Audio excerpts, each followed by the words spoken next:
Hello everyone, welcome to my channel. Please subscribe and stay tuned by clicking the bell icon. Sex Education is the latest great show to have a not-so-great final season.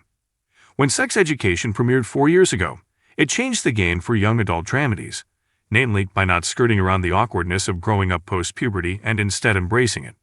And in the process, the show gave us some of the most hysterical, wonderful depictions of figuring out your sexuality, while simultaneously dealing with school and family, that we've seen on TV. It introduced us to a myriad of characters we could not only empathize with but learn from, season after remarkable season.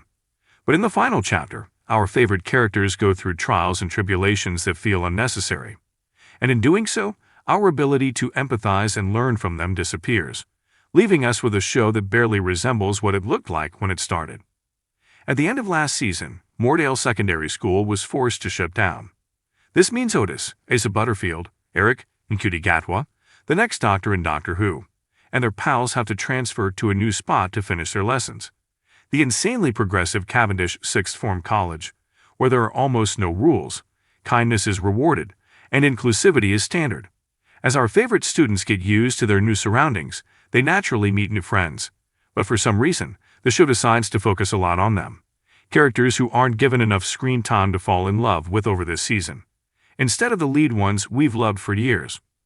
That's not to say that these new characters are awful. In fact, the addition of deaf and more trans roles makes this season of Sex Education one of the most inclusive and queer-friendly of the series. Newcomers Abby, Anthony Lexa, Roman, Felix Mufti, and Aisha, Alexandra James are all great in their own right. And honestly, we'd probably watch a show dedicated to the trio. Had we gotten a chance to know them sooner, maybe we wouldn't have minded how much their storylines took away from time spent with the likes of Otis, Eric, and Jean, Gillian Anderson. Those three aforementioned newbies offer Eric an incredible community of like-minded queer friends, but in doing so, they rip him away from Otis for most of the season, creating a chasm between the two that feels more forced than necessary. It's a double-edged sword. On one hand, these characters are vibrant, unique, and welcome additions to the cast, which allows the show to explore and normalize trans relationships and sex. But on the other, they distract from a classic dynamic on the show. Speaking of Eric, his storyline this time around has him facing his community at church, and they struggle to accept his queerness. Luckily, Eric's new friends help him through this journey instead of Otis, who's too busy focusing on his own goals.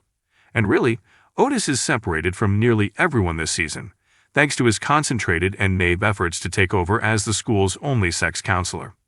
When he finds out the school already has one O Thaddeogram, he immediately wants to replace her.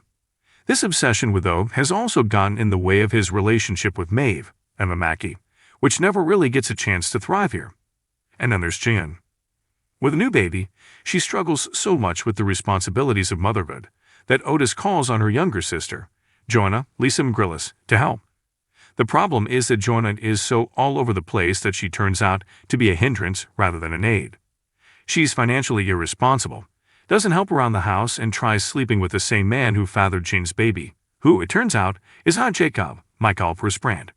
It's unclear why Jacob didn't return this season, but his departure means that Chen's storyline is also filled with new faces: Joanna, her boss, Hannah Gadsby, O, and Daniel Ings, Aka. Motorbike Guy. It was remarkably sad to witness Jean struggle so much with motherhood and mental health, although the story did start a much-needed discussion about postpartum depression. The onslaught of new characters doesn't stop there, either. There's also Viv's Chinini Izudu, chaotic love interest, Bo, Rita Elazuar, which takes her away from her friendship with Jackson, as well as Maeve's wildly unprofessional professor Mr. Malloy, Dan Levy, who proves pointless as far as her writing journey. And even Adam's brilliant arc taking care of animals is shepherded by a character we barely get to know. If you liked the video, don't forget to like, comment, and share.